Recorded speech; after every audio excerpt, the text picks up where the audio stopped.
Hi, I was homeschooling high school on 9/11. My kids were just starting middle school and high school, and I was absolutely terrified. There's something about waking your kids up and saying, oh no, our country is in a disaster on the first day of school. And I know that you may feel maybe that you were forced into this, or you resent homeschooling, or you're committed to homeschooling, but you need to know how to get the job done, or this is a new stage for you. No matter what situation you're in, this class is really going to help you. And the next hour is going to make all the difference. So, my name is Lee Benz, and I'm the Homescholar. And according to my clock, in 2 minutes, we will be starting our class, The 5 Biggest Mistakes Parents Make Homeschooling High School. I do have a workbook. So if you could just make sure that you get your workbook. Hello, Rita. Hello, Antoinette. It's so good to see you. You know what? Let's just chime in with name and where we're from. Hi, Melanie. Hi, Katie. My name is Lee, and I live in Seattle, Washington. So I'd love to know where you were from. Rachel in California, Katie in Maryland. That's great. That's great. So listen, make sure that you download that workbook. I just have 1 minute till we get started. So I'm going to just do all the little magical electronic things over here. And you guys just introduce yourselves for just a second, okay? I'm going to make sure that you've got your workbook, and that's on the screen. You can find that under the offer tab. Hi, Carrie. Hi, Stephanie and Amy and Annika. Very good to see you. Okay, so listen, it's about time for us to get started. So here's what I need you to do. After you've printed your workbook, I need you to turn off your cell phone, close only all the tabs on your browser, close your tablet, turn off the TV, unplug your Alexa, because all of those take Wi-Fi, and then that will slow things down, and then you'll get the lagging and audio stuff, and it's kind of a pain. So if you could do those things, it'll make this go smoother. Remember, there is a recording at the end. So we'll hopefully get a good recording and send you a recording. So if you missed something or your internet was spotty, no worries. Just check your email when we're all done and you'll get all the information. Okay. Now, at the end of class, I'm going to give you a free gift just for being here. No purchase necessary. It's an ebook called How to Be a Better Home Educator. It's going to put your mind at ease, whether you've been homeschooling all along or you're looking at it for the first time and you're a little freaked out and terrified. Okay, I hope you have your workbook ready because I have time to start. Okay, welcome to my class, The 5 Biggest Mistakes Parents Make Homeschooling High School. Now, to be clear, I do not think that you're making a mistake. If you've already been homeschooling, chances are you're not making a mistake. This class has this name because that's what parents worry about. They search for what mistakes they could be making online. Before we get started, I want to just introduce myself. My name is Lee Benz. I'm the Homescholar. Yes, I do live in Seattle. That came as a surprise to some people that were chatting. I homeschooled my children, my 2 children, from the time they were in 3rd grade all the way through high school graduation. And yes, 9/11 came right in the very beginning of middle school and high school. They graduated with a homeschool diploma. They had a handmade transcript. I had mommy made grades. We did not take classes outside the home. And yet my 2 homeschool graduates were admitted to every college where they applied with great scholarships. And both of my boys received a 4-year full tuition scholarship from their first choice university. So I am really excited to be here today and share the lessons that I've learned about homeschooling my own children so that I can help you as you enter this next phase. That's my goal, is to make it all easier for you. Okay. Now, this class is going to be perfect for you if you're currently homeschooling or if you have a pre-junior high or older student and you want to make sure you're doing everything that you can to help them succeed in high school, in college, and in life. So if that is you, if you could just chime in and say, yes, okay, we've all introduced ourselves and where we are, and I would love to know if, yes, that was you, that's what you want to do. Now, today I'm going to be giving you an offer. Yes, Lisa. Yes, everybody. That's good. My son starts high school next year, says Shannon. I am going to be giving an offer for the high school solution for those who stay to the end.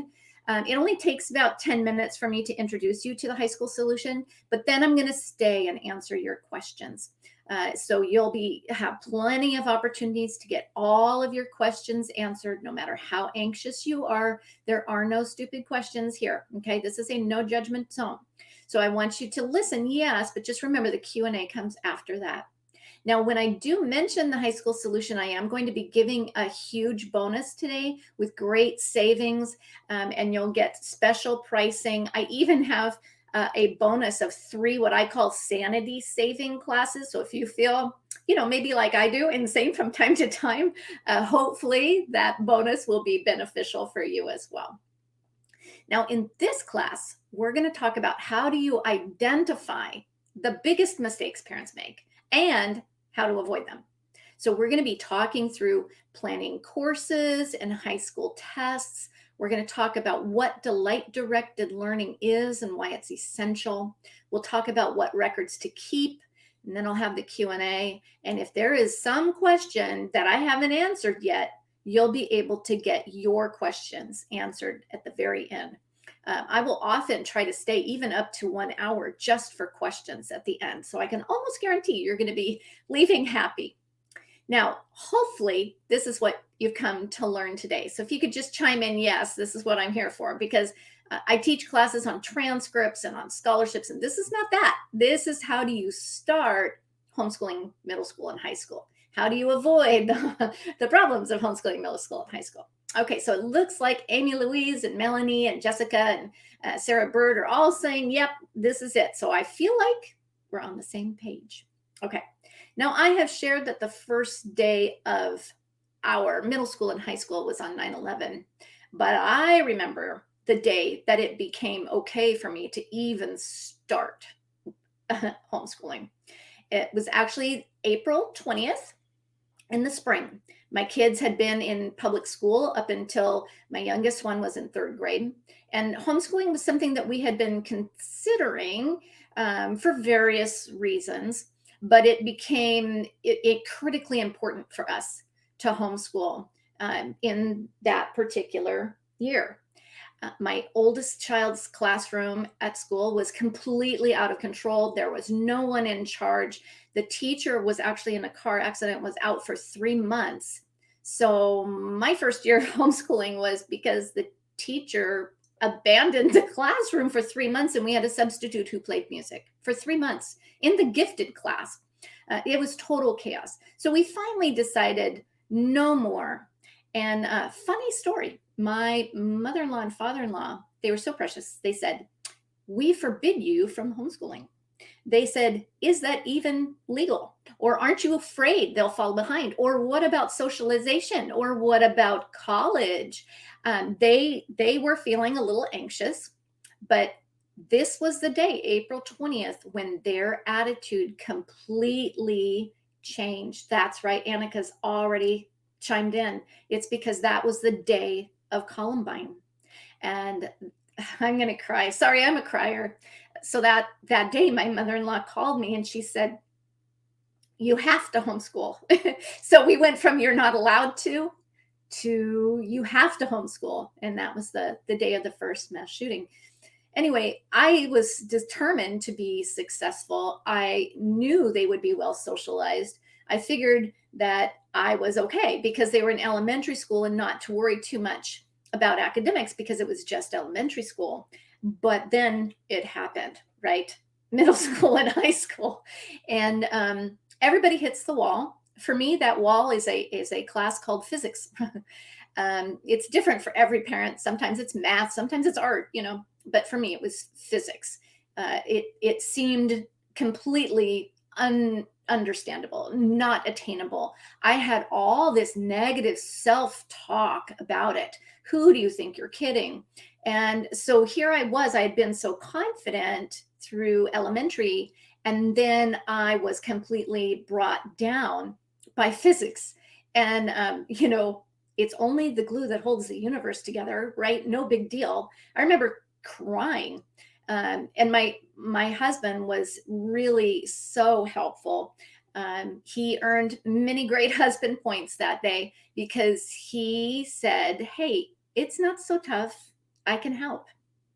And I don't think there's any more beautiful words in the English language than "I can help."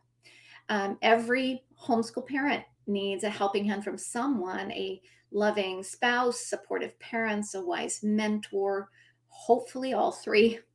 So let me ask you, do you have someone that can help you?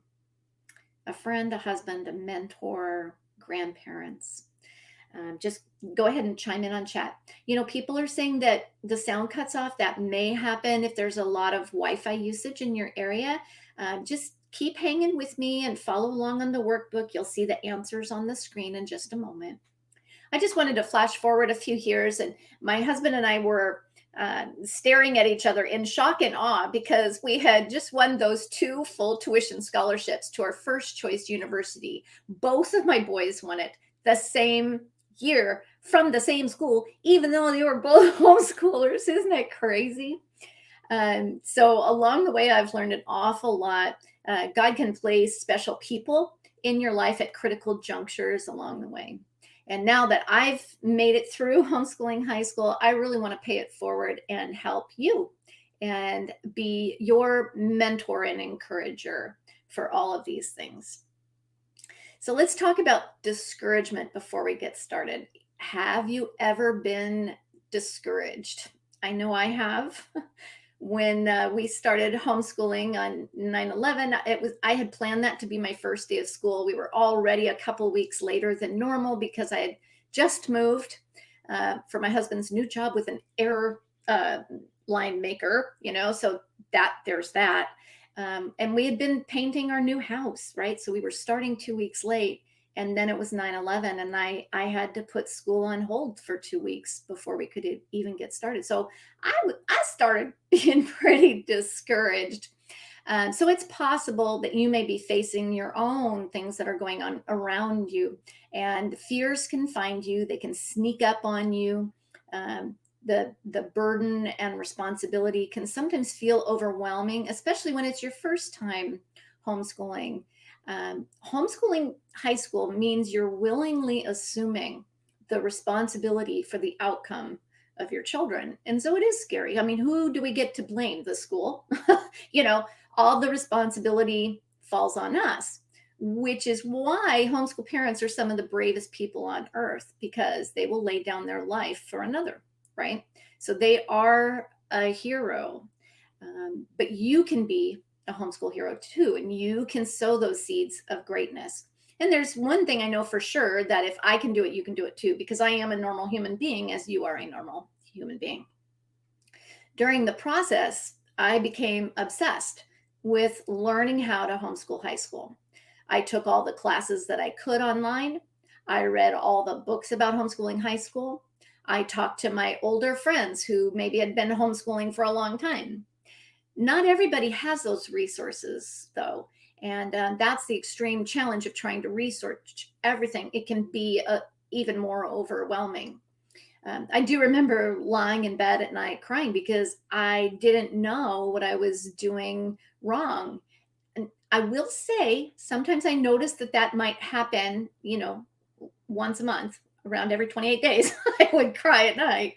But it did sometimes seem like homeschooling was so difficult. In the process, there are 3 things that I learned. It really doesn't have to be that hard. Anybody who tells you that homeschooling should be the hardest thing you've ever done, I think they're wrong, and there's easier ways to do it.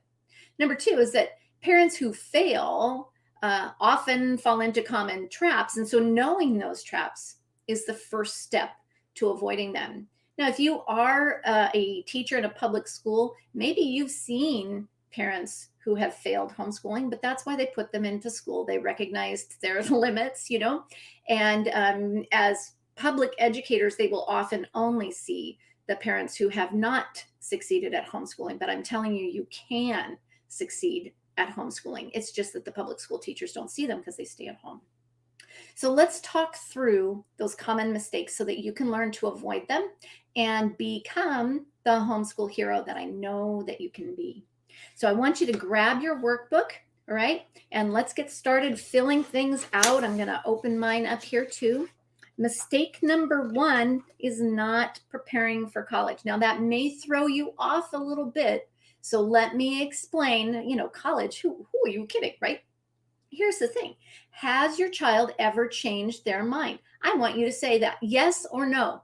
Has your child ever changed their mind? Now stop laughing and just answer. Kimberly says yes. Emily Louise says yes. They change their mind about breakfast, what to wear, what beyond what they want to do when they grow up, right? So how can you possibly be prepared when your child is constantly changing their mind? Okay, good. So everybody's answered. So now I have another question. Who can recite the Boy Scout motto? All right, I want you to chime in chat. What is the Boy Scout motto? It is always be prepared. And that is the answer. That's how you avoid it. You always be prepared. You can avoid this mistake by getting ready for college, whether they use it or not. Now, I do get regular calls from mom that all of a sudden realize I need a transcript, I need a course description. I never thought they were going to go to college, and oh my goodness, now they do. And those are not things that you can just wiggle your nose or snap your fingers and they magically appear. So the way that you do that is to always be prepared. Now, there's 2 ways to be prepared. Number 1 is you can maximize flexibility. So I want you to write down flexibility. Common sense tells us that college prep is important for college-bound kids. I don't even need to talk about that. If your kid is college-bound, you've already been thinking, oh, naturally you have to be college prep. Okay. So I want to talk to the parents who think their child may not go to college. What then? Well, then you're responsible for their entire high school education. Their homeschool experience may be the end of their formal education, and we have to make it good. Even if they aren't going to college, even if they are going directly into the workforce, they need to be prepared so that they will be good citizens, so they can function in their career, so they can vote knowledgeably. Now, if you provide college prep for all of your children, then no matter what life brings, you will be ready, okay? Your teens will be well prepared for life, well prepared for civic responsibilities, well prepared for college admission, scholarships. They'll be ready for any career, okay?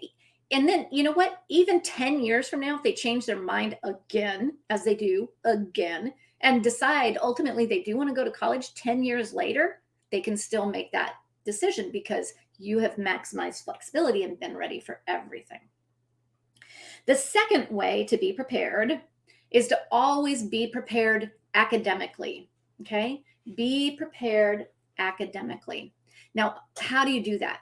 Well, college prep education means they have academics and basic literacy. So that means you're covering reading, writing, and math. Those are skills that are critical to any profession.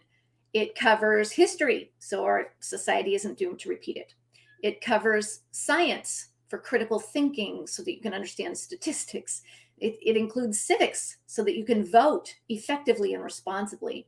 It covers foreign language so we can better understand the world around us. It covers physical fitness and health so that they can become healthy adults. So with time for a child to develop their own interests, then they will also develop job skills, develop a resume for the future, even while they're in high school. Now, all of these things are things I know you already want for your child anyway, because I know you love your child or you would not be taking this class, all right? So providing a college preparation cannot hurt anything, but you will always be prepared. Here's what I want you to write down in your notes, okay? College preparation is life preparation. You know why? Because it teaches a good work ethic. Have you ever wished that there was a curriculum that teaches work ethic? The work ethic a textbook by Saxon, right? You're just looking for that book. I know you are. Well, there is one, and it is called math because math is hard. And for kids that love math, there is a curriculum for that. It's called English because English is hard. So if you want your child to learn the value of hard work, the value of thinking hard, then this is how you do it through college preparation. It teaches that strong work ethic. Work ethic is not just muscles, it's also brain muscles. Okay. So that's why it's good life preparation. Okay, here's what I want you to write down in your notes. This is really important. Now is no time for you to be freaking out, and here is why. Even a modestly intellectual child, even a modestly confident parent can ensure that they are well prepared for college. A 2016 report from the Center for American Progress said that between 40 and 60% of college freshmen require remedial courses in math or English or both. Let's think about that. They're smart enough to get into college. They do well enough on tests in order to get into college, and half of them need remedial help. Okay. Now, you can do better than that because you're going to know that they can do it regardless of what their test scores say. You do need to know that being remedial, that's not the same as, your child didn't get into calculus. Okay. College prep does not mean calculus or physics. It means literacy. It means not doing college level classes. It means being able to do college level classes next year when they have graduated high school. So aiming for college early can improve their chances of getting into college because you're encouraging them in this hard work of thinking. Now, if you don't prepare them or prepare them early, college is still possible. It's just more painful, financially painful, academically painful. Even if you can't seem to get prepared in one area, by the way, if you have a remedial student, you can help them be prepared in the other subject areas. They can still get remedial help in college in that 1 week area, but you can provide the best possible college preparation in all of the other subject areas. So this begs the question, how do you do this? How do you do that? Well, in this next section, we're going to talk about how to plan a rigorous curriculum. You're going to learn what courses to teach, how many of what kind, and it will help you plan for college admission, whether college is a slam dunk, or I better not mess this up. I better always be prepared. My child changed their mind 3 times already in this hour. Okay. So mistake number 2, we're towards the bottom of page one. Okay. Mistake number 2 is failing to plan high school courses. Would you say that you were leaning more towards the school at home side of things or the unschool side of things? Because when we talk about planning, it means different things to different kinds of people. There are some that have been going through public high school and they're very textbook driven. And for them, failing to plan a course could mean missing an entire major subject area. For unschoolers, though, they don't use textbooks. They learn in real life. And for them, this mistake might look like forgetting to intentionally teach the few classes that are missing in natural learning. They might forget, math or something. But either way, let's talk about what college prep means in the beginning phase. I love it when people say a blend because I feel like people are saying they use a blend of different styles, and I feel like that's the best way to meet the needs of a unique child. All right, so here's how do you avoid that mistake. It is to plan a rigorous curriculum. Now, I want to teach you how to avoid this, all right? It should be a curriculum that's hard enough to be challenging, but it should not be overwhelming. You're trying to stay in that sweet spot right in the middle. It has to be challenging or they're not learning anything. They're just regurgitating. But if it's overwhelming, it's too hard, and then they literally can't do it because they're not capable. Okay, so stay right in the middle, which means a normal, natural homeschool can be as impressive as any public or private high school out there. So let's talk about how to make that plan. There are some key steps to this one. So number 1, first, check your state homeschool law. The state homeschool law is different than public school requirements. Public school requirements change all the time, often every year. It's a moving target. It will drive you crazy. When you're homeschooling, though, those laws they stand still. They don't move, right? Um, Remember, the public school requirements are optional for homeschoolers. And did I already mention that their success rate is about 50% for kids that went to college, right? Because 50% need remedial help. So what you do first then is you check with your state homeschool requirements. And then you develop a plan to meet these homeschool requirements. Now, there are some states that don't require specific courses at all. And in that case, you just want to make sure you meet the legal requirements of your state law, but you focus your course selection on general college prep courses. Remember, college prep allows for the maximum flexibility for the future, even 10 years down the road, and college prep does not require calculus or physics. Number 2, to avoid this mistake, you exceed requirements. How do you do that? You do this through this magical thing called delight-directed learning. You're collecting natural learning like with a bucket. That's what makes homeschooling fun. One of the benefits of homeschooling is its efficiency. It allows more time for fun. There was some research that said we can get it done in 3 hours, what it takes 8 hours at school to do, which is great. You can fill up the remainder of the time with natural learning. So allow your kids time to have fun. And then you follow behind with a bucket and a shovel, and you're scooping up those hours they spend doing those things, because those hours become credits. And the things that teenagers do for fun can be used for high school courses. They can be great electives. They can be foundational courses. They can be field trips or experiences added to courses. And they can beef up your transcript painlessly. All right, so let's talk through the frequently required classes. So you know you're covering all of the bases. Nothing is going to get left behind, okay? So that's how you do this, right? You include those frequently required classes. And what that means is this. You want to have 4 English credits or 4 years of English. Let me explain. English means reading and writing at your child's level. You need to have 4 years of math. Occasionally you'll see 3 years, but usually you'll see 4 years or 4 credits of math. Again, that is at their level. You're trying to get through a level per year, but it's at their level. Very rarely do they specify a specific amount of math. You want to include 3 to 4 years of social studies. You want to have 3 years of sciences with at least 1 lab science, only 1. You want to have 2, 3, or 4 years of a single foreign language.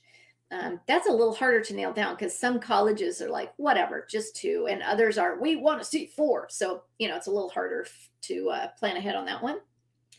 And then for PE, you want to have 2 years or 2 credits of PE and 1 year or 1 credit of fine art. Now, to all of those things, you add the elective credits as needed to meet your goal. And your goal is 24 or more high school credits. In every area of high school college prep coursework, you want to make sure that you're teaching your students right in their level, right at their sweet spot. Also, all of these things can be done with freedom and flexibility. I suggest to you, I posit to you that it should not be done all by textbooks. Textbooks are not a useful way of learning most subjects, okay? So you're trying to avoid textbooks in many of those. Now, this is important. I want you to review your plan every year, okay? A quick yearly tip to do that review can keep you on track with high school. Sometimes people think I had my act together, but even in my own homeschool, I literally forgot to cover a core class.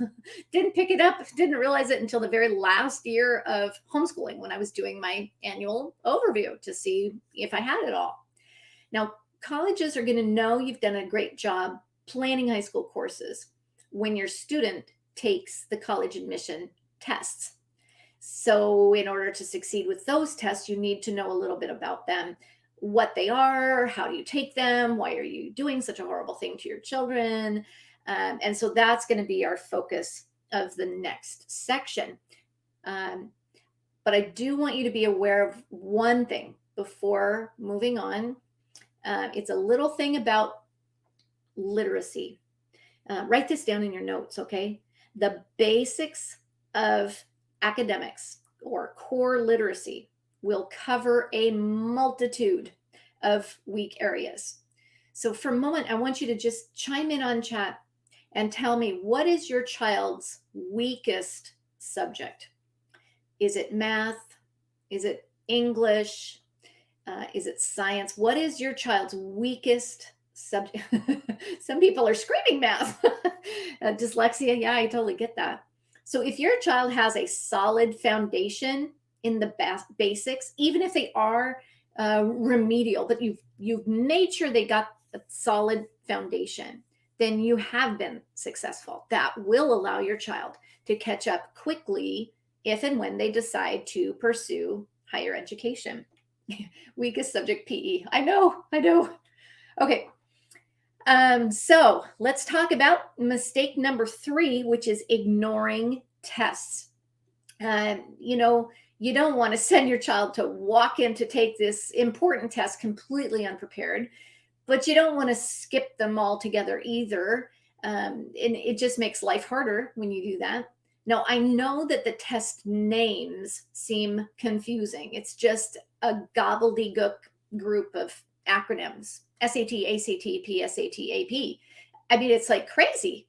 And you might be tempted to think if I ignore them, they will go away. But that actually increases your stress level. Now, the good news about tests is that they can demonstrate basic literacy. They show that your child knows enough to thrive in college.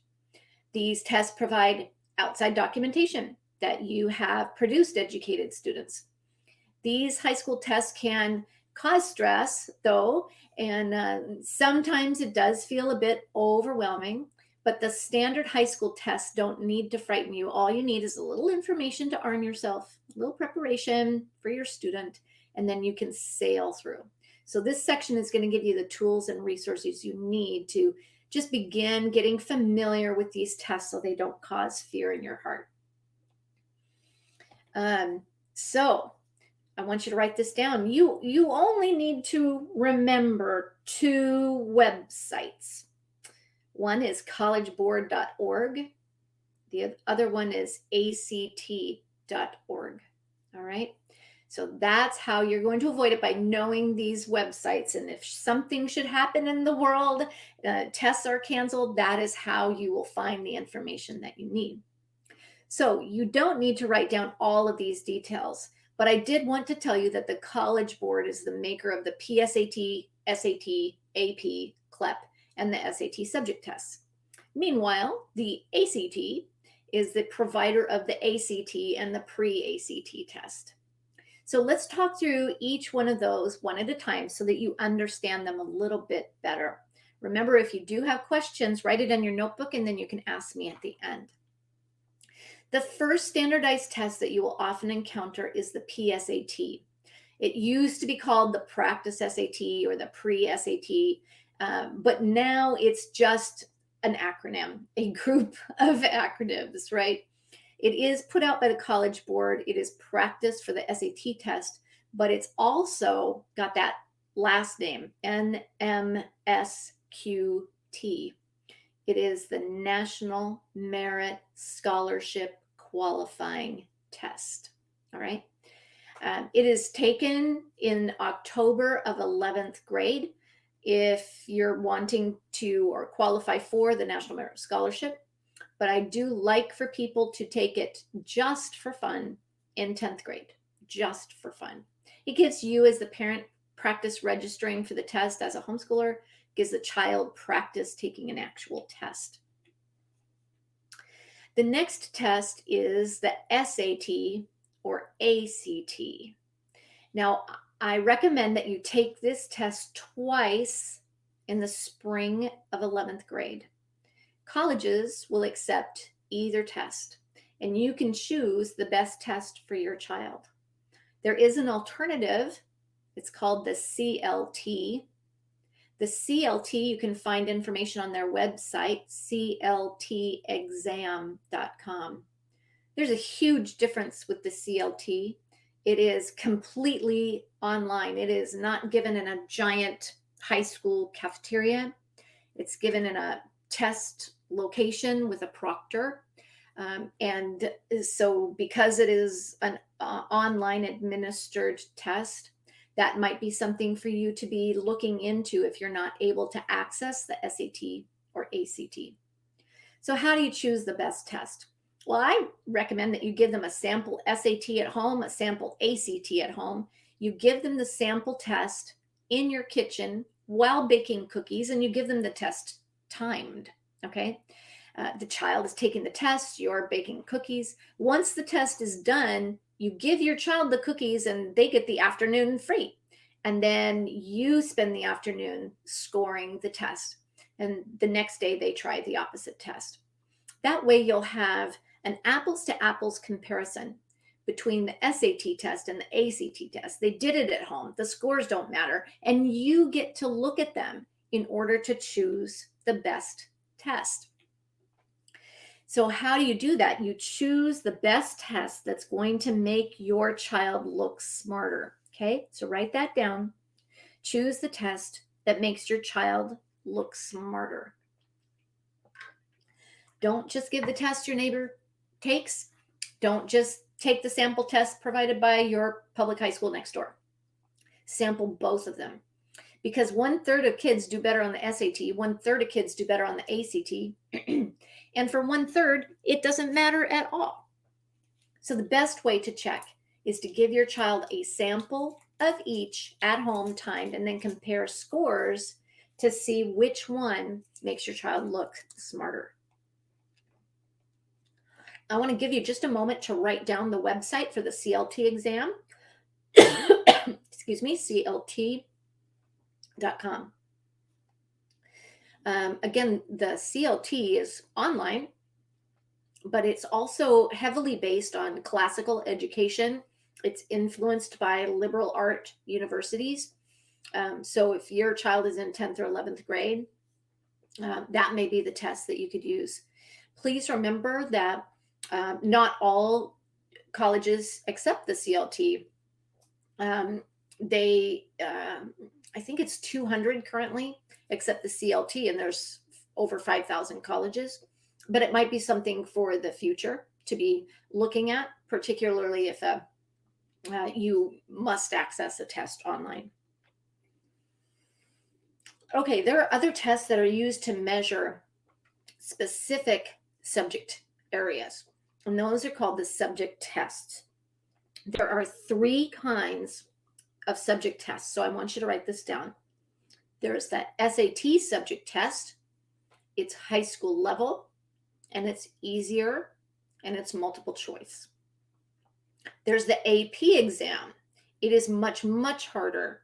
It is college level.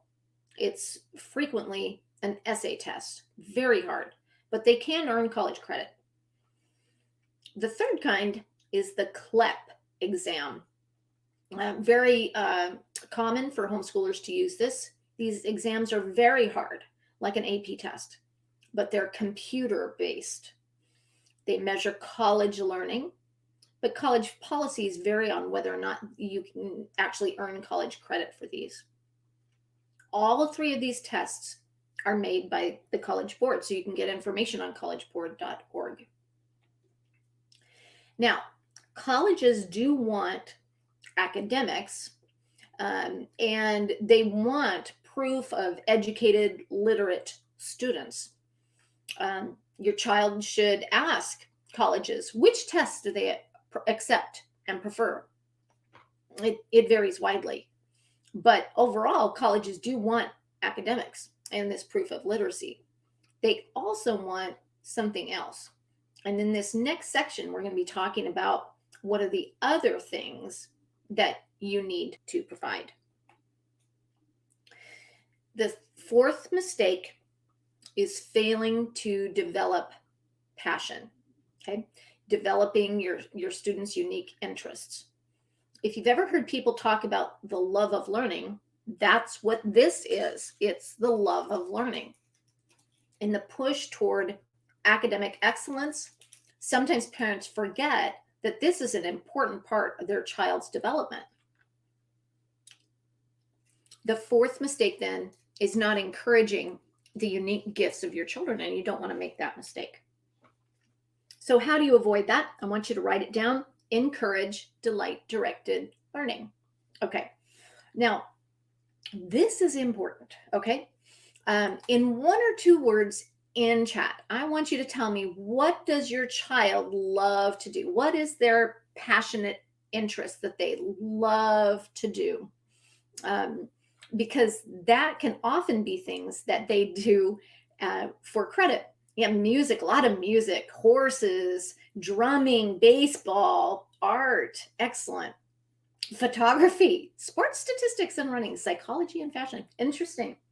Yeah, so these are the things that you encourage, right? This delight-directed learning. So colleges call it passion. So you can write that down in number one. Colleges love passion. That's what they call it. It goes by different names: passion, specialization, delight-directed learning. But all of these are unique interests that the child loves, right? This is the secret sauce in college admission recipe. They want to see these extracurricular activities that the students continue through all 4 years of high school, that are genuine. They're not forced upon them. It comes from the student. They can talk about it at random because that's what they really love to do. Colleges prefer to see students who focus on one or two areas to specialize in, rather than dabbling in a little bit of everything and, only being an inch deep. So development of passion is an important aspect for planning for all students, not just the gifted and talented, but for everybody, whether they're going to college or not.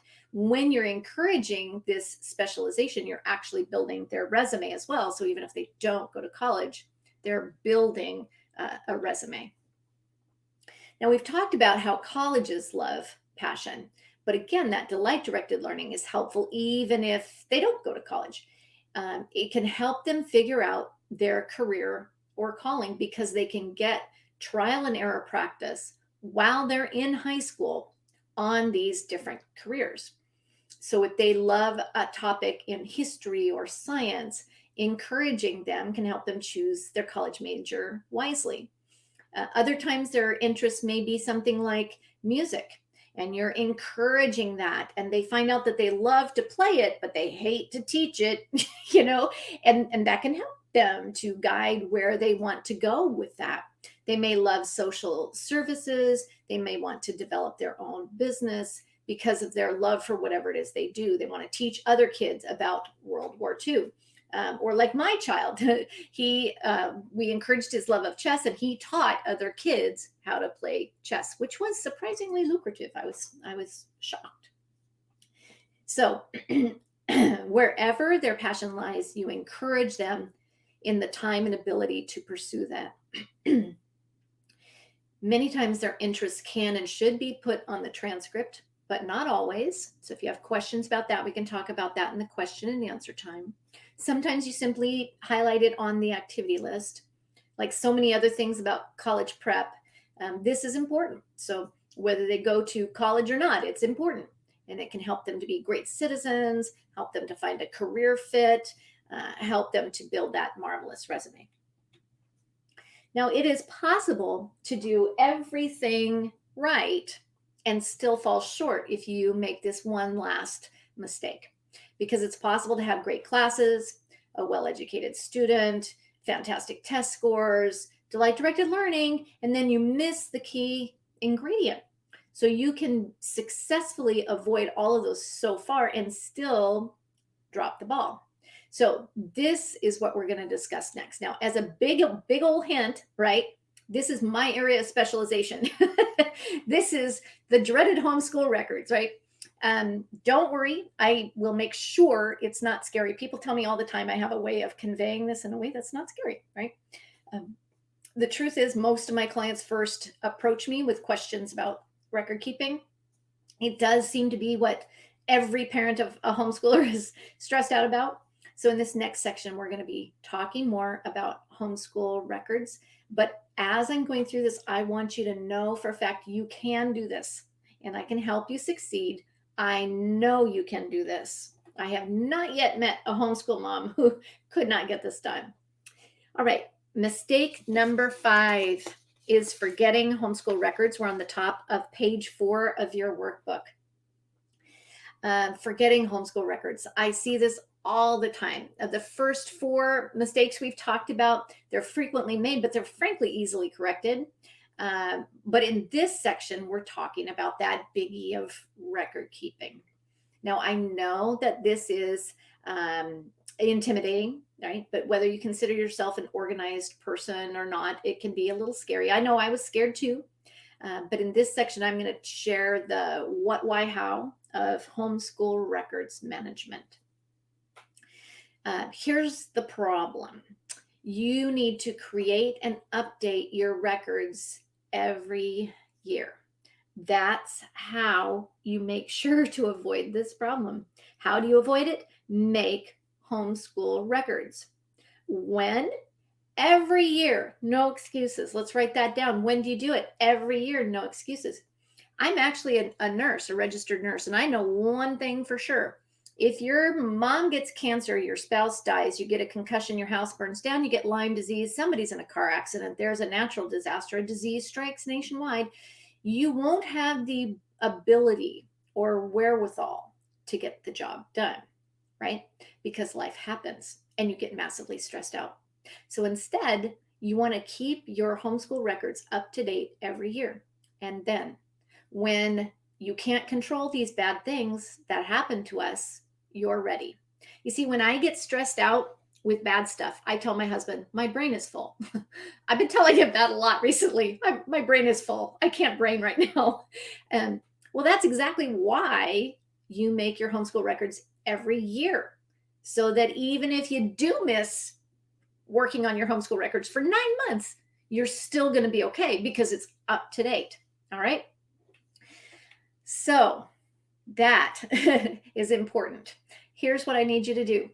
I want you to choose a month and write it down. When exactly are you going to update your homeschool records? It will be helpful just to choose a month that you're going to do it each and every year. You don't have to do it today, but I do want you to write down when you intend to do it. Now, I know what you're thinking. You're probably thinking, what is a high school record? And that's what I want to talk through next. Oh, Katie, that was so sweet. She said, boy, this webinar is a great time. It's so normal and good to hear Lee's voice, calming voice, and focusing on the good things in the future. Yeah, that's good. Okay, so choose a month, write it down. Everybody say ready when you're ready for me to move on, but I want to make sure everybody has written down a month. Ready, ready, ready. Okay. So what are these homeschool records? All right. First, I want to tell you the first 2 are what I consider absolutely required. All right. Number 1 is an official transcript. You make it every year. You keep it updated no matter what every year. Now, I want to tell you something about an official transcript. How do you make it official? You write the word official on the title, okay? At the top of the page, it says official transcript. That's it. That's the end. That's how you make it official, okay? So now you know. That's the big secret.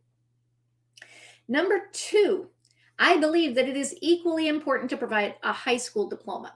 Now, with a transcript, maybe people are going to ask you for your transcript. Nobody ever asks you for a diploma. Why would I say diploma, right? Well, it's a psychological reason. You want to give your child a homeschool diploma so that if they're ever asked in person on a piece of paper, do you have a high school diploma? They're not going to hesitate or hem and haw or look at you or say, I don't know, I was homeschooled, which by the way is the worst possible answer. Okay. You want to give them a homeschool diploma with some pomp and circumstance after they graduate, so that if anybody says, do you have a high school diploma? They will say yes, unhesitatingly yes. They remember that event. It was a big deal. All right, so those are the two that I consider absolutely vital. So let's go through some of the others, right? These are records that are not just the bare minimum. You're thinking here more about, what do colleges want? We want our students to be prepared just in case college happens. So here's what I want you to write down. Beyond the transcript, beyond the diploma, I want you to write down course descriptions, reading list, and activity list. Now, it is true that a college may only ask or require a transcript, or they may only ask and require a transcript and a reading list. But there are colleges out there that want exhaustive course descriptions with grading criteria. And as you're seeing in this always be prepared theme, you don't know yet where your child is going to go to college. And so for that reason, always being prepared means keeping all of these things. Also, when you can provide course descriptions, reading lists, activity lists as proof of education before the college has given out their scholarships, if they see all that information, they're more likely to be giving you scholarships. After they've made their scholarships decision, it's almost too late to give it to them. So you want to provide that, whether they ask for it or not. Again, it's the Boy Scout motto, right? Always be prepared. So you need a transcript to dig into college. You need to keep good records in order to make that transcript. And the lesson then is to start keeping records from the very beginning. I personally started learning about record keeping, practicing record keeping when my child was in 7th and 8th grade, because I didn't want to be surprised. I wanted to be prepared in case of disaster. So that's how I run my life, is to be prepared in case of a disaster. It's true. Ask my husband. Okay. So there are 3 big reasons why some homeschool teens may be denied college admissions. The first is missed opportunities, because maybe you have this belief that you can't afford college, and so you don't even try. And you may not realize how desirable your normal educated student is to colleges who have 50% of kids that need remedial help. You may not realize yet how incredibly important college is going to be to your child's future plans when they change their mind and suddenly they're 18. Number 2 is missed deadlines. You're applying to college, but you didn't realize how long it would take to actually write your homeschool records. And then you as the parent become the weakest link, which awkward. You don't want to be the missing link. Number 3 is records. You think that you're the exception and that you're the only one that's not going to need transcripts or records, but you're not the exception. Even if your child has perfect SAT scores, even if your child has an AA degree from college, they are still going to want to see the high school transcript, and that is your homeschool high school transcript. They may ask for course descriptions. In fact, one young homeschooler I know was denied admission to college, even though she had almost perfect grades from community college and had her AA degree, because she failed to provide a homeschool transcript. So you don't want to be missing any records.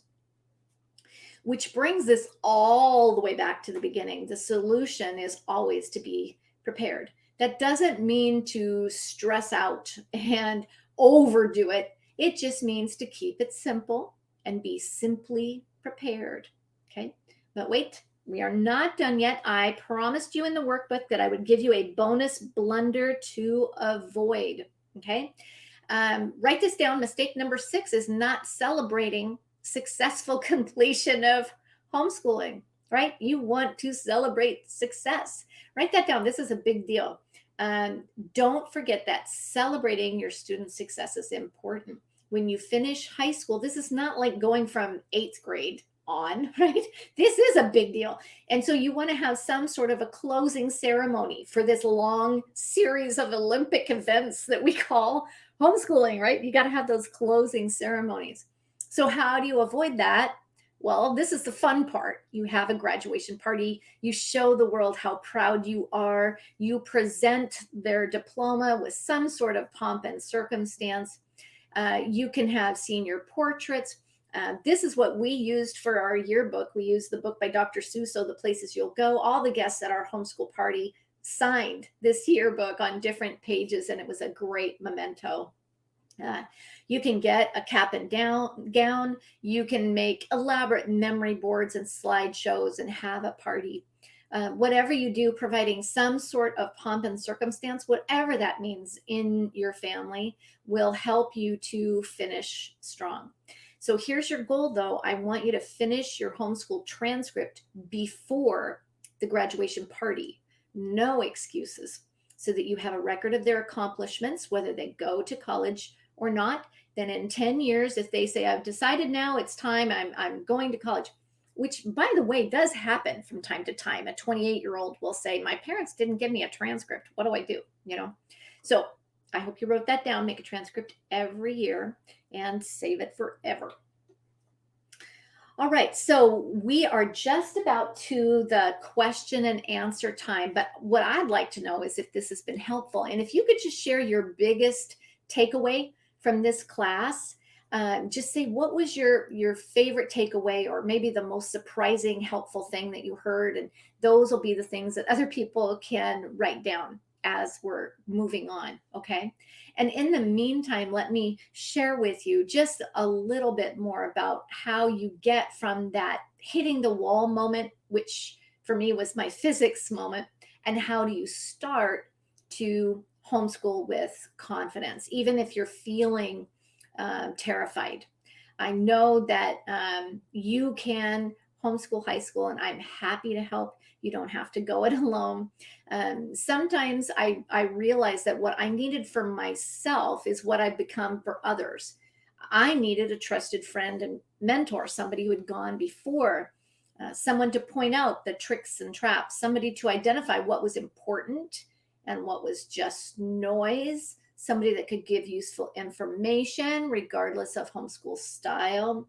And that's what I do. That's how I help people. It's just last week I was talking to a mom who accidentally taught her child 2 credits of English every single year.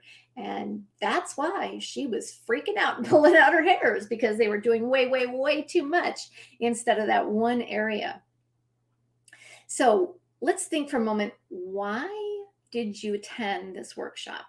Is it because teens are tough? Maybe your teens or other people's teens.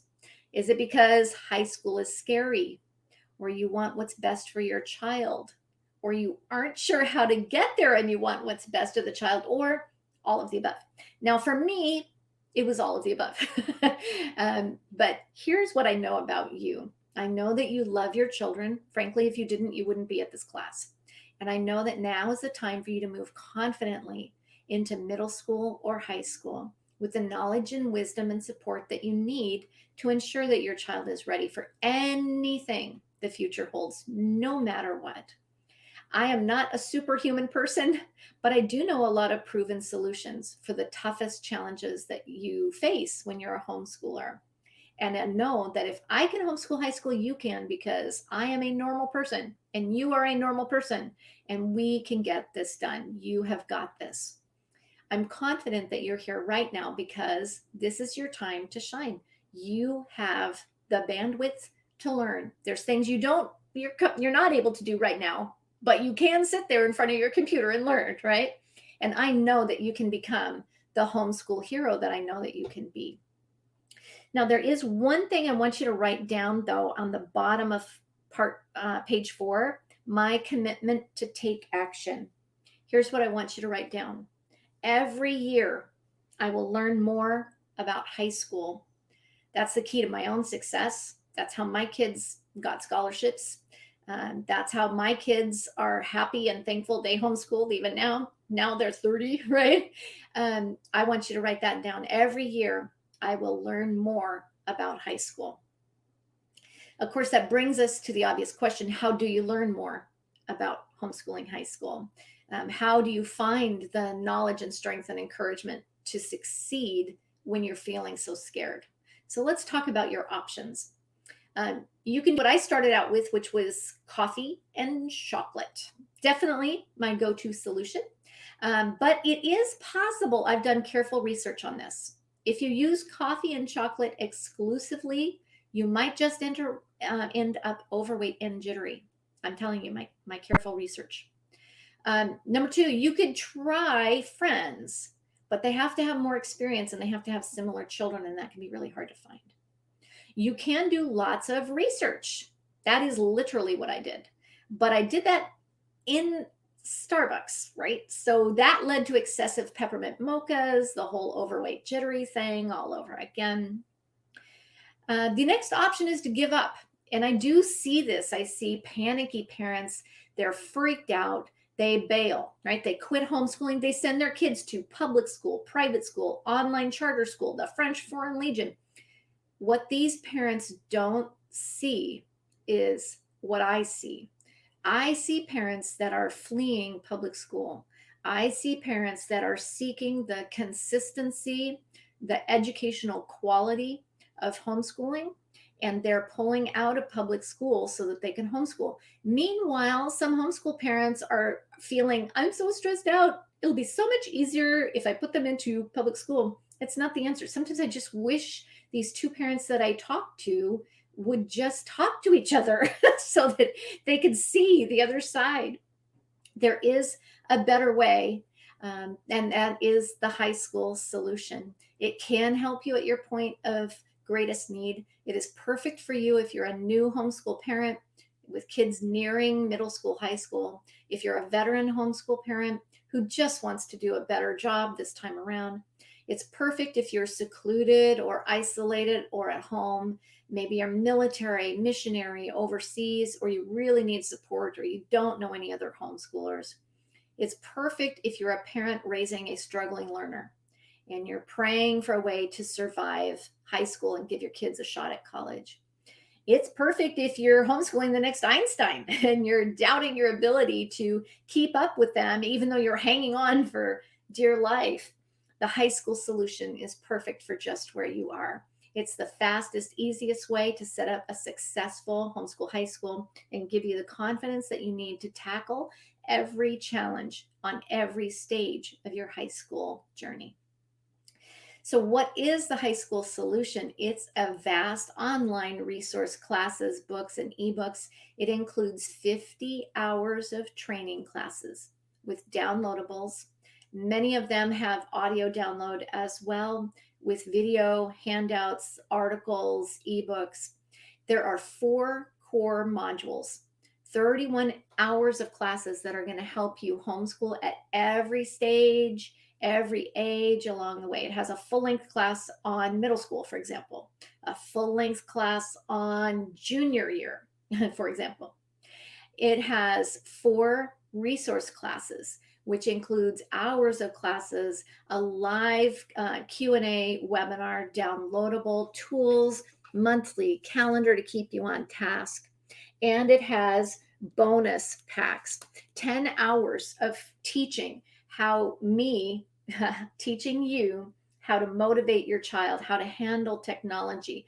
How do you meditate on scripture and implement this plan? If you're a Christian, that scriptural motivation can be very important.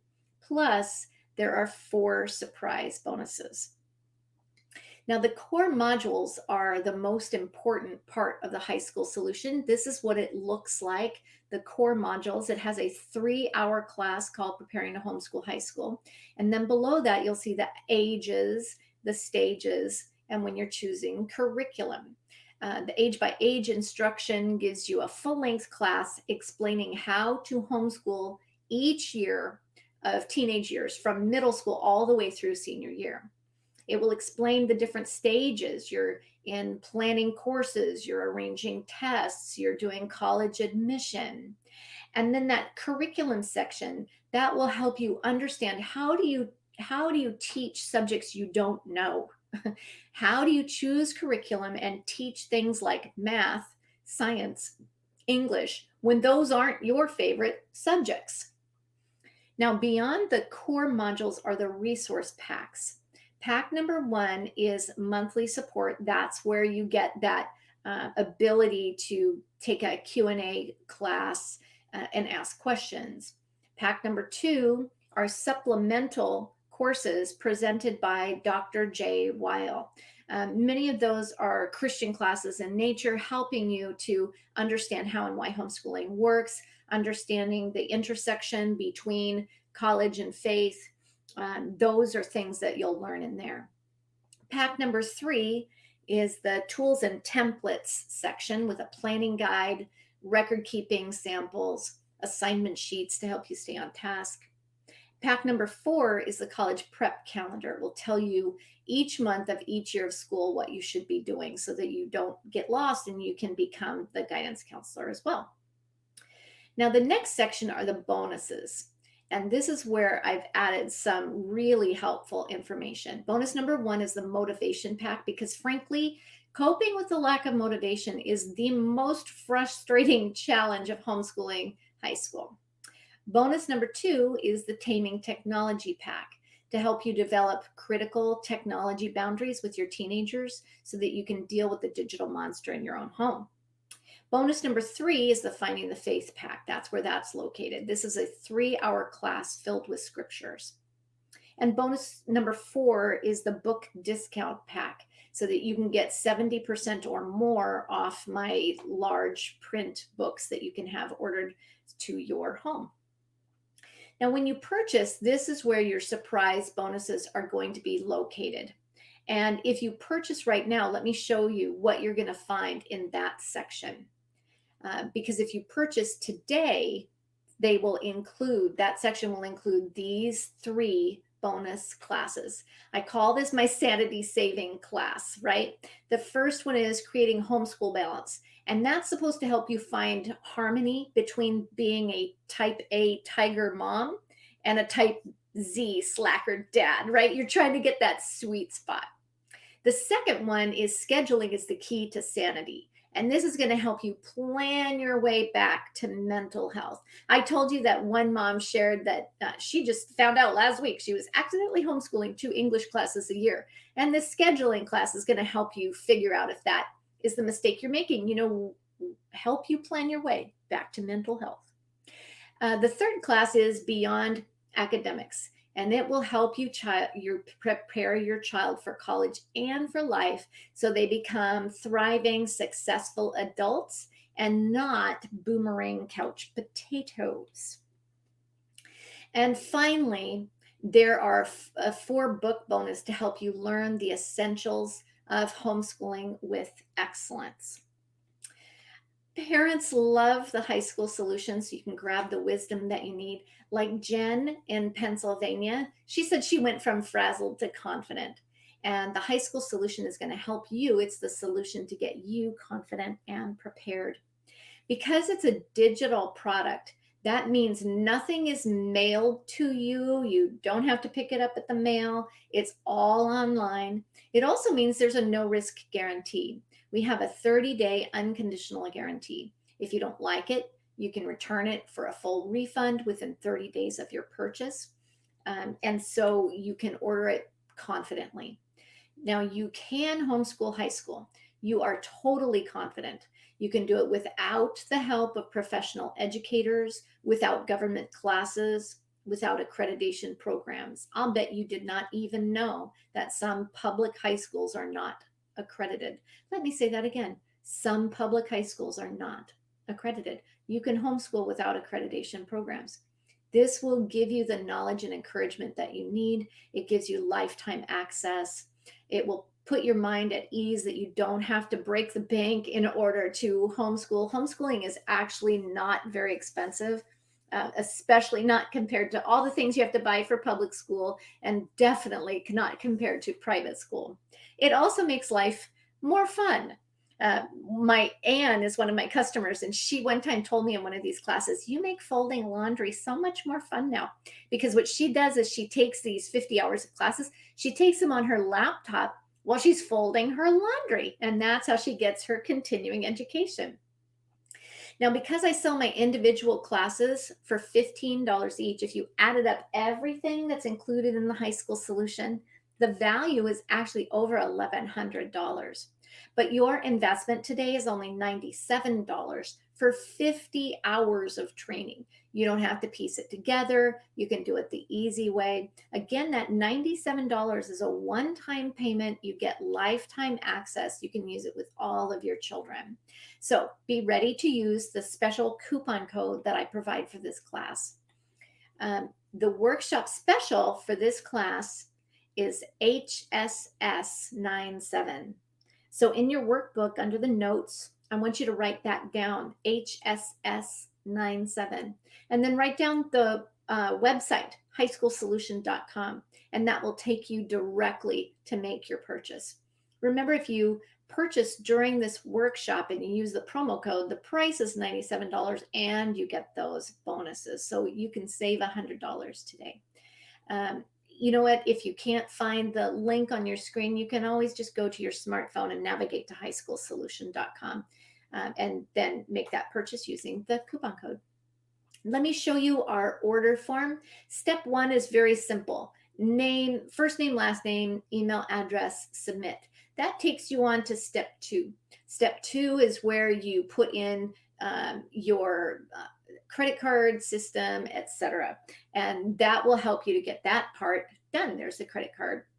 Now, after you've filled in the credit card, I do want you to remember we are a secure website. It says HTTPS in your browser, so you know that it's secure. And then you can see where you put in the promo code. Okay, on the right-hand side, I don't know if you can see, it says coupon code HSS97. Now, there's one thing I wanted you to look at very closely at the bottom. You can actually add my record-keeping solution to your purchase if you'd like to. You just click the box that says Comprehensive Record Solution. Now, the Comprehensive Record Solution is normally $147, $147, but it's only $67 when you add it to your purchase today. Okay, so as a bonus, if you decide to add the Comprehensive Record Solution, I'll throw in the Total Transcript Solution for free. And that will help you to get professional looking transcripts and course descriptions and then package them in a way that colleges will love and believe and hopefully even reward. Now, this is where you add the coupon code. Again, it's capital H, capital S, and then the numbers 97 because you only want to pay $97. Okay. Now, the big thing here is that right by that big blue arrow, you want to click on the button that says apply because you don't want to just say you have a coupon code. You want to apply the coupon code. So you click on that button and then it magically changes the price to $97. And there you place your order. So the very bottom green bar there, it says place your order. You have to click on that button in order to complete your order, and then it will take you to the confirmation page. Now, let me quickly show you in pictures what I just was talking about in case you're a visual learner, right? The high school solution, now is a great time to purchase because it's $100 off. You just have to use promo code HSS97. As you're doing that, you get the sanity saving classes, creating balance, beyond academics, the secret to scheduling. You'll get the 4-book bonus. With all of these things, you get lifetime access. They are constantly updated, by the way, so you can use them with all your children. And, 5 years from now, it'll be updated again, and you'll have all the newest information at that point. It does have a 30-day money-back guarantee, and it has over 50 hours of continuing education so that you can be a better home educator. All right, now is the time for me to help you answer your questions. And I did see, Shannon said, can you explain the record keeping solution? Is it a solution to keeping our records or teaching us how to do it on our own? Thank you, Shannon. Yeah, I should have specified that. The comprehensive record solution is your solution to make your own records. Let me get to that spot again. There it is. Okay. So if you add that to your order, the comprehensive record solution is a very big product with lots of training and tools and templates. And so you cut and paste information. I show you how to do that in order to create the course descriptions and the transcripts, et cetera, et cetera. It helps you, the comprehensive record solution helps you with every piece of paper that you might be asked for when you go through college admission. So it helps you with course descriptions, reading lists, activity lists, school profile, letter of recommendation, cover letter. I can't even think of any more. There are pieces of paper out there that you could sometimes need. And so it has all of them. The comprehensive record solution is best for people that are college bound. It will help you get all of your records. The total transcript solution is my answer to people who say, but I just need a transcript. The total transcript solution is thrown in free if you buy the comprehensive record solution. But they have the total transcript solution is normally $47. And so that's what I am throwing in free if you decide that you wanted to add the comprehensive record solution. So thank you, Shannon, for that question. Let me go back here for a second. Okay, somebody was saying, is there a tax credit if you're a private school? That varies from state to state. And of course, laws can change from time to time. And the more the federal government encourages you to homeschool, the more likely you are to get a tax credit in the future. But for right now, it varies from state to state. Lisa's question, does health count as a half a credit of PE? Yes, it certainly can. But in the comprehensive record solution and the total transcript solution, I actually teach you how to calculate credit so that you can figure out, is it a half a credit or is it a whole credit? Or do I want to just call it PE with health?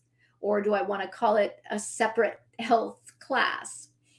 So all of that will be answered in the comprehensive record solution. Let's see. Oh, by the way, if you do have any questions, now is the time to type it in. Amy Louise says, is this a subscription? Because it says, and then you pay $27 per month, cancel at any time. So it gives you the it does sign you up for a subscription. However, you can cancel your subscription at any time.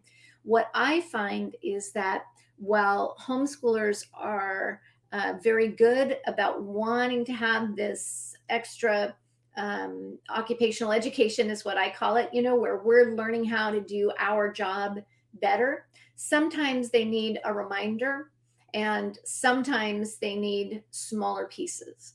So you can keep the subscription portion for $27 per month. I will send you small little bits to do each month. I will send you just 5 classes per month.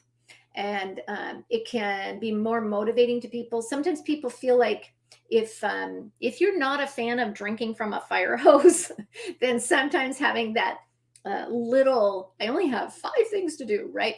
That can make it a little bit more palatable to people. So one of the things that's unique about homeschoolers is that we're trying to meet the learning style of our children, right? That's why we pick hands-on curriculum for a hands-on learner. We choose visual curriculum for a visual learner. Well, so I care about you. I care about the parents' learning style. And so what I do is I provide all of these classes in a variety of different ways So if you are a visual learner, we have the video classes. If you're a social learner, many of the classes actually have my face. Some people simply have to see a face. It doesn't even have to be pretty. They just have to see a face in order to learn. It has the ebooks in case you're a reader. It has the audio download in case you have to walk or in the car and you're listening in the car. So I care about your learning style, just like you care about your child's learning style. But anyway, the subscription portion is the ability to get small bite-sized pieces, but you can cancel the subscription at any time and you'll still have lifetime access to the whole 50 classes all at once. It's just that it can sometimes feel a little overwhelming to people. So again, Amy Louise, you can cancel at any time, okay? What month did your transcript for your kids after each year was older? Oh, what month did you do your transcript? I actually worked on my transcript twice a year myself, Carrie. I did it about February because I felt like by February I knew what I was actually going to get done during the year instead of what I hoped I would get done. I don't know about you, but it seemed like I was always dropping classes, 2 months into the school year. It's like, I cannot cope with that. That is over my pay grade. And but by February I knew what I was going to do, and so that's when I would start my record keeping. I would update my transcript. I would make my course descriptions usually in February, and that way I really only had to update it again in the fall if we were going to do something with the transcript, which wasn't every single year. Okay, Katie's question.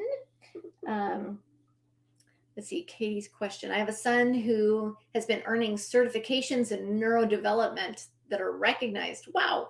He has spent weeks of courses, thousands of hours, hands-on, doing what he's been taught over the last 2 years.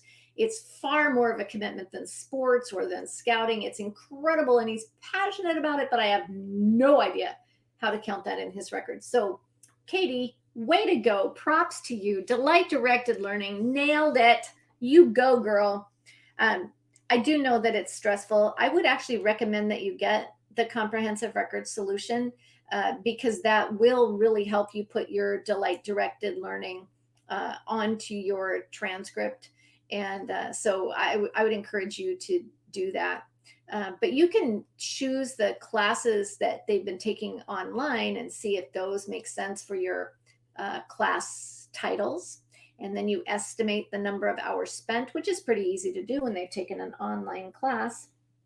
And when you've estimated the number of hours, that will tell you how many credits it's going to be. It might be 1 credit per year, even though it takes gallons of hours. One of the things about calculus is calculus really does take about 2 or 3 hours a day to get calculus done in a year. And the same thing is true with some kinds of delight-directed learning. If your child is, I don't know, performing for a professional dance troupe, it just takes 3 hours a day. That's what the very advanced subjects take, and so it may be that it's 1 credit per year, but it might also be that it's multiple credits, that you can divide it into different groups. Okay, so people are asking me the question, what is the difference between this and the college launch solution? How does the college launch solution differ from the high school solution? So we actually worked really, really hard in developing the names of those products so that if you got confused, all you had to do was dissect the Latin and Greek roots. Okay, so when you think about the high school solution, it is the solution for parents teaching high school. It solves the problem of how do I homeschool high school. It gives you all the information that you need. It explains everything that you could be facing from the age of your child to the things that's concerning you the most. It is the solution for high school. The other product is the college launch solution, which is collegelaunchsolution.com. Okay. The college launch solution is the solution to launching your child into college and career and adulthood. Okay. So the high school solution is really best for parents that have a seventh, eighth, ninth, 10th grader. And a college launch solution is really better for parents that have a 10th, 11th, or 12th grader, because that's what's going to help you to get um, them into college with scholarships, into career, and be successful. Hey, I wanted to say thank you so much, Amy Louise, for your purchase. Thank you to Sarah B for your purchase as well, and Heather D. I really appreciate you making this investment, and I know you love your child. I know this can be a little scary. I want to encourage everybody here today that the love you have for your child is what actually ensures success. Okay, so let me see. Amy's question. What is humanities exactly? My daughter took an online class that gave her 4 credits. It was English, world history, Bible, and humanities. Good question. Humanities is a group of classes that usually will overlap with social studies, English, and art. Think of it as culture. So the humanities is like culture. Okay. Often, when you take an online class, they don't separate that out. It's all combined within the English and the world history credit. But I have from time to time seen public schools that offer a credit for humanities. And, if they've told you that it's 4 credits, that's what you can give it. I will say that if you do take some of these very large online classes, or if you use a class that spans multiple subjects, usually somewhere they will tell you exactly how many credits it is. When they blend these things together, it usually is some kind of history, some kind of English, often some kind of Bible, and often something else, either a humanities or a theology or a philosophy or a worldview or something like that. When you're trying to decide how many credits things are, by far the easiest way is to look at what people have given you as their answer and just accept that. And I think that that's what I would do. I would just say, why, yes, that's what I've done, and put that on your transcript. It's by far the easiest way. I hope that answers the question, Amy. All right. Amy Louise, got to get back to work. I totally understand that. Shannon says, do you offer local classes for those in the Seattle area? I actually don't usually speak to groups. I'm usually speaking online. I do go to some of the larger conventions. Obviously, not right now, but right now I'm here with you giving an online class instead. But I don't teach locally. I usually teach at large conventions. The other thing that's kind of unusual is that I'm actually teaching parents. I'm teaching parents how to homeschool, and I'm not teaching children. So that can throw people off a little bit. Okay, so we've talked about quarantine. Katie's next question. My next child is 14. This 14-year-old is disabled, has dyslexia, dysgraphia, dyscalculia, etc., and is doing elementary work despite big efforts, despite my Herculean efforts over the years. How do we still do high school for her? And how do we know when she is graduated? Good question. I have some information on the high school solution for people that are faced with challenged learners and struggling learners. And one thing I wanted to point out is that we have freedom to graduate our child when they're ready. And there are some kids that are faced with those situations who are actually doing very well. They can function, they have their all the life skills, the academics that they need are all right on task, even though they're, struggling with these things. So sometimes we just graduate them at 18. And in those instances, it's extremely helpful if you get your child officially diagnosed so that you can get accommodations on the SAT test or the ACT test. Once you have achieved accommodations on those tests, then you're able to get accommodations in college as well. And even in career in some cases. So having an official diagnosis for somebody who is described as this by the parent is usually extremely helpful in the long run. Once a child is diagnosed and you're providing accommodations, in most states, you're able to continue homeschooling beyond the normal number of years. It's normal for a child to graduate at age 17, 18, 19, 20, even 21. But if a child has a severe learning disability, then in public schools, they're allowed to homeschool much longer, and you can do that as well. The difficulty in making that decision, though, Katie, is that at age 18, your child may be emotionally a mature adult and unwilling to homeschool.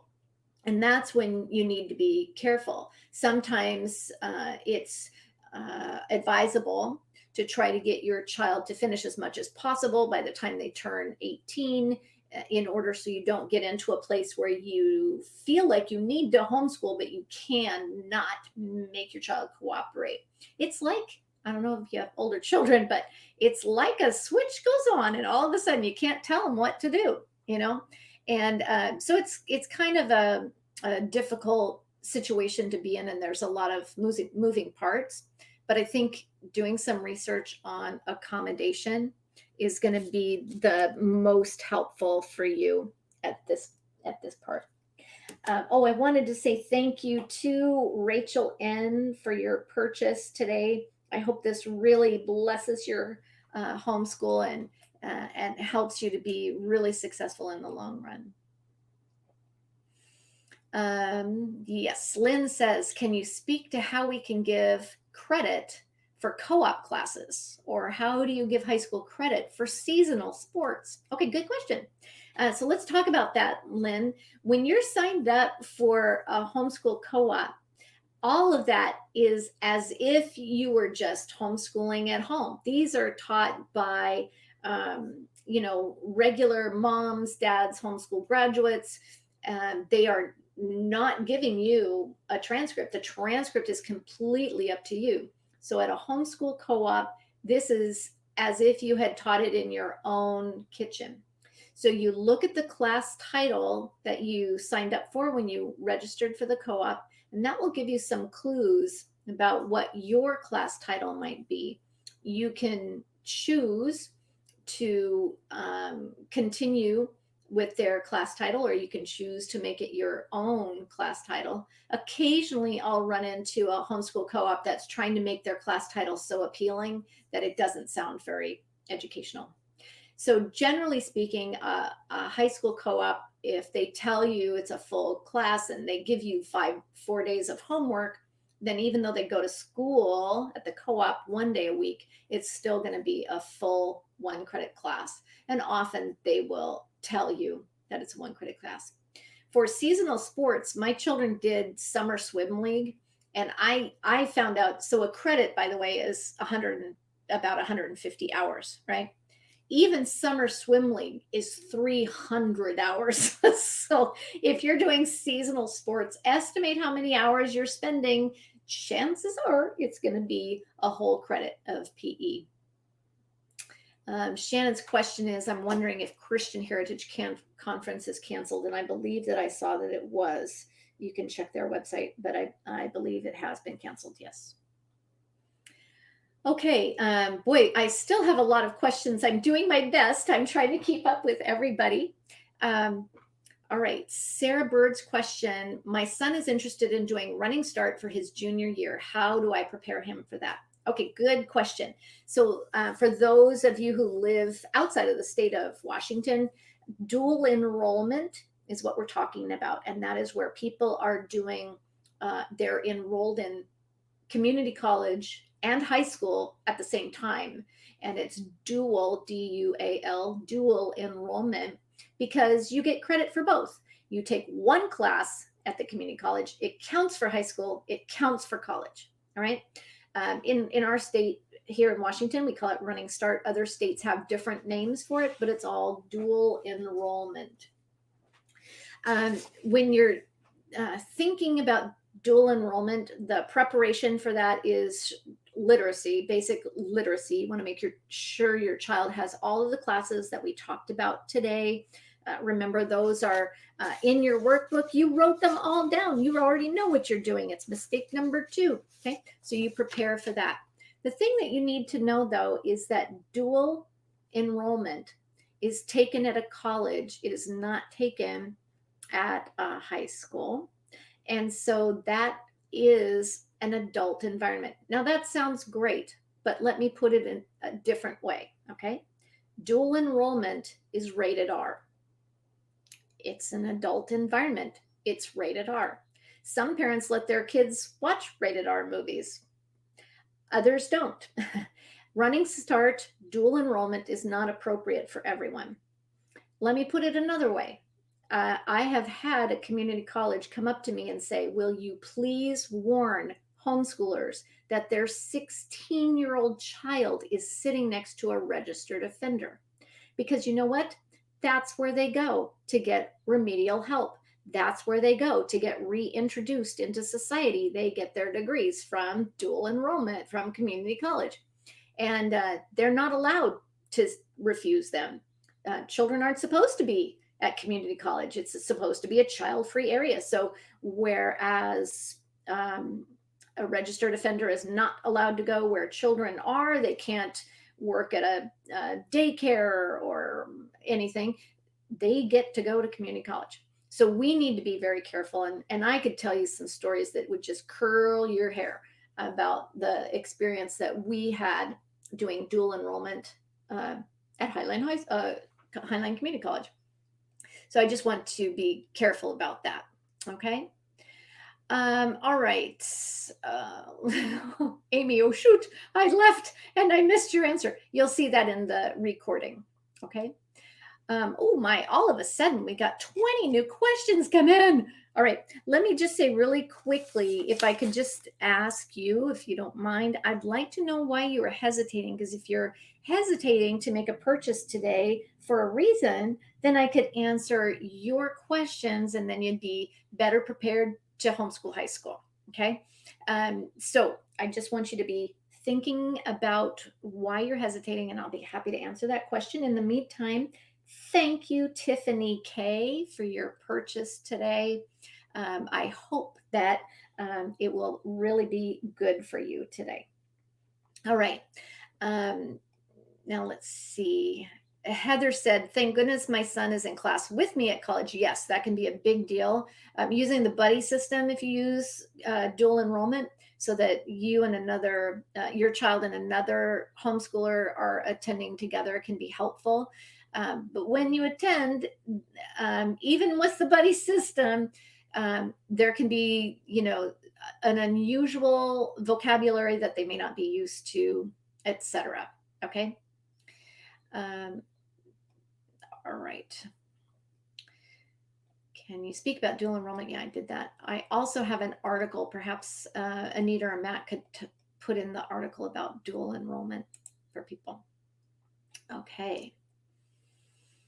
Heather said, absolutely to be careful, but is a semester at college a year of high school? Yes. Let me give you the formula for how many credits it is. Okay. One whole college class equals one whole high school credit. Let me say it again. One whole college class equals one high school credit. The reason for that is college classes go much faster. You only have whatever 8 weeks to learn a whole year's worth of material, and that's why it's equal to one whole high school credit.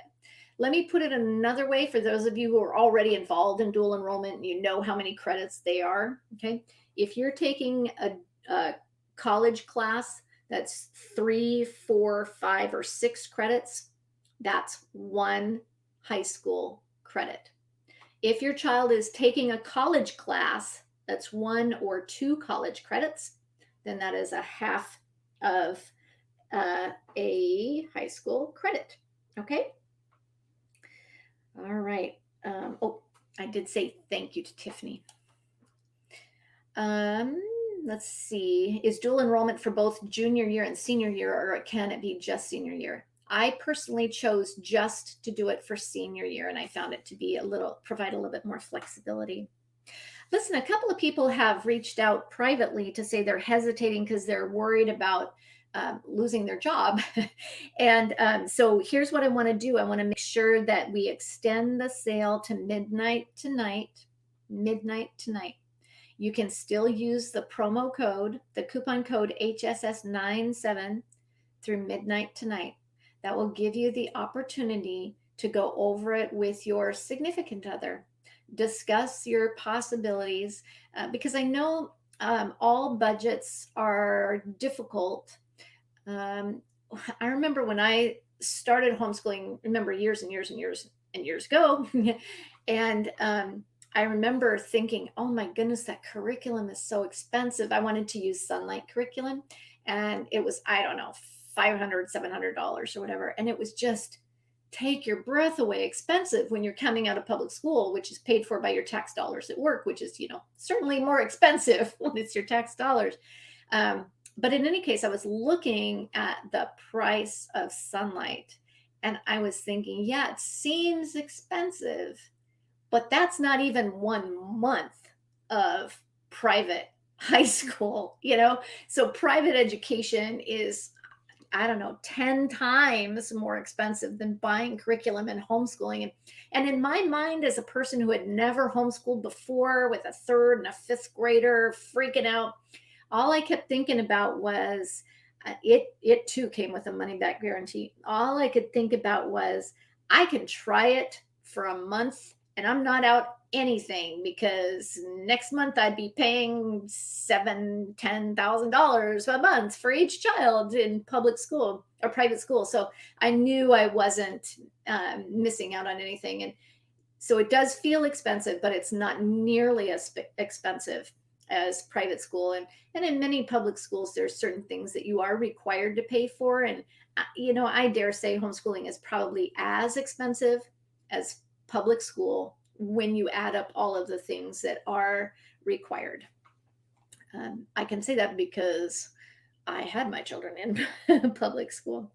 Anyway, so somebody has requested an extension, so we're extending that till midnight.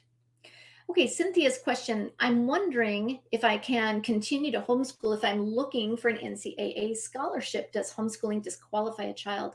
No, it does not, actually. The NCAA does not, like some of the accreditation agencies. They view them as sort of a diploma mill, and it changes every year. And I don't know what they're saying now, but there have been some accreditation agencies that have been implicated in the NCAA and no longer accepting whatever.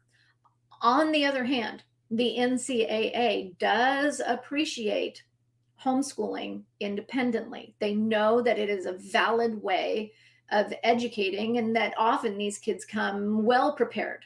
Okay. What they do have at the NCAA, though, is you have to fill out what's called a core course worksheet, which in homeschoolese means you have to have course descriptions. So we've been talking all day today about always be prepared, and course descriptions, etc. Well, always being prepared for you means you definitely want to create course descriptions, because when it comes time to apply for NCAA scholarships, you're going to need to have those course descriptions. And so the answer is no, it does not disqualify you. It's actually a benefit. By the way, the same thing is true in the military. That can sometimes surprise people. I had one person that said, we're not going to make a transcript. It's not important. My child's going into the military. If your child goes into the military with a homeschool transcript, they will enter the military with a higher rank and a higher pay. And if they don't have their homeschool transcript, they will enter the military with a lower rank and a lower pay. So it's very important to have that done. Okay, Shannon's question: what is the Silver Training Club? Oh yeah, that's the $27 per month membership fee. And we talked about how that is the bite-sized pieces to help you not be overwhelmed by all of the content on the high school solution. And it will give you just the 5 classes a month. It sends you a reminder email each month. Don't forget to take just these 5 classes, right? Again, I find that I try to meet the needs of parents, right? And so some parents need it all. They need it all. They need it all at once. They want to take that one class. When they need that one class, they can look through a website. They're perfectly capable of looking through a website. They need it all. And for them, the high school solution is great. But sometimes parents get overwhelmed. They have a baby on their hip. They have 2 toddlers as well, and they're just overwhelmed. For them, the Silver Training Club is extremely helpful because it does only provide those 5 classes per month. And by the way, the first class is a quick start class, and it's almost the same every time. So really, it's only the 4 classes per month with the Silver Training Club. Just sort of a drip, a little bit amount that you can do. Now, it is possible to buy the Silver Training Club separately if you really don't want the high school solution and you just want to pay $27 a month and have 5 classes per month. You can definitely do that. You go to silvertrainingclub.com and you'll get information on that. Amy says, I live in Georgia and I'm curious if dual enrollment is possible online. I've read conflicting information. Yes, it is possible online. Some states provide dual enrollment online for free, paid for by the school district. There are also Christian colleges, other colleges that provide dual enrollment online. You need to be aware of a couple of things. Number one, if you're doing it through a public community college or public college, you will run into the same vocabulary problem that we talked about earlier. It can be quite shocking as kids are on chat to be on chat with somebody who's using foul language or seems to be trying to appeal to younger female students or whatever. That can kind of freak people out. The other thing that my children found shocking was that I think it was when we started dual enrollment that my children realized that we actually had provided a very good education. And it was at that time that they realized exactly how poorly educated many of the other children that were attending actually were. And they were, writing at a 5th grade level. They were supposed to correct each other's papers, but it was frustrating to my children at how very, very poorly the other ones would provide. Hey, I know some people had a couple of questions. I'm still going to answer them, but I wanted to make sure to say thank you for coming and make sure you download your free book. Matt will put that free book in chat now. Matt or Anita, if you could throw that link to the book in chat, that would be just great.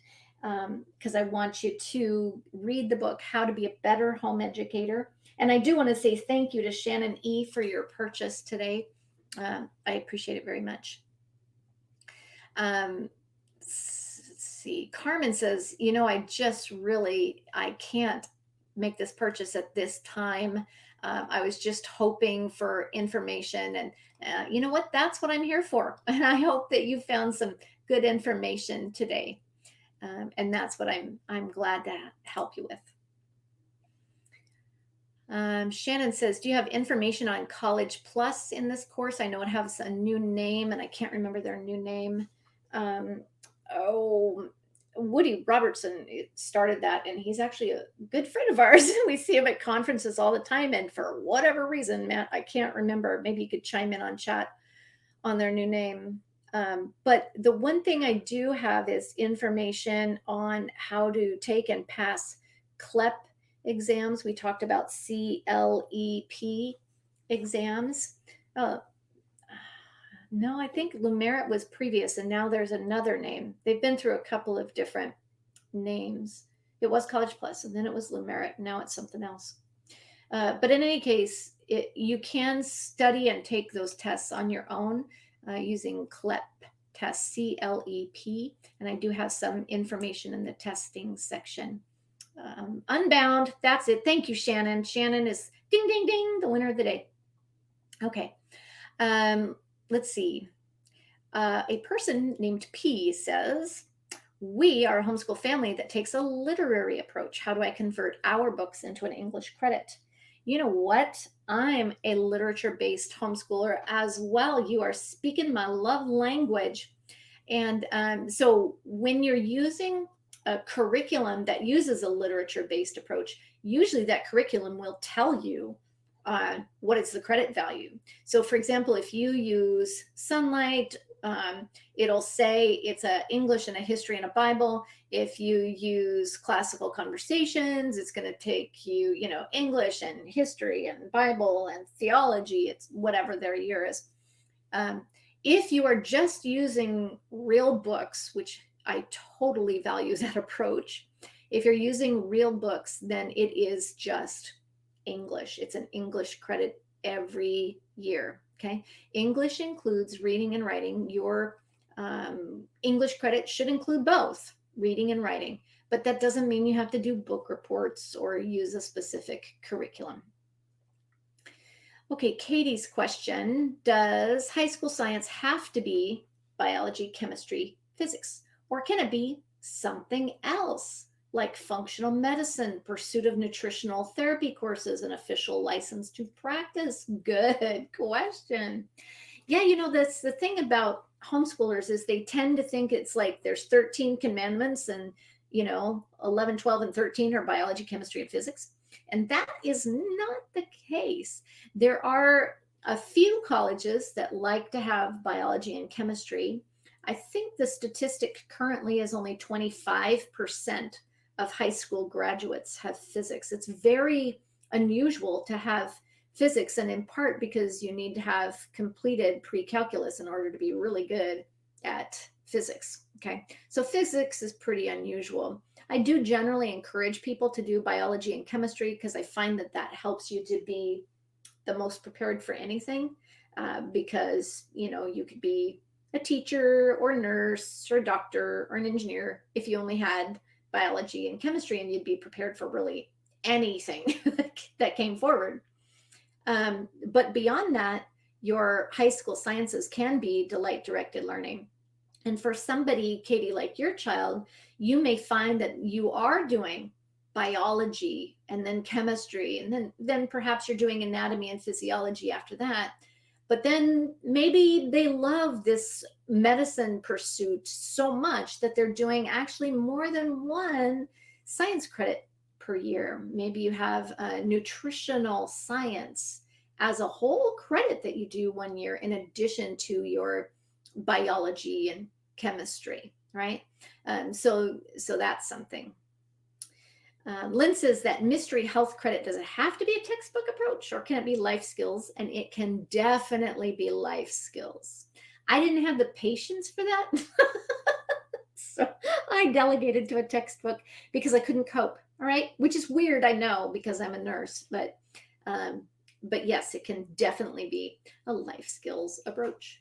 Well, listen, guys, I want to thank everybody for being here. I think I got through virtually all of the questions that I could see.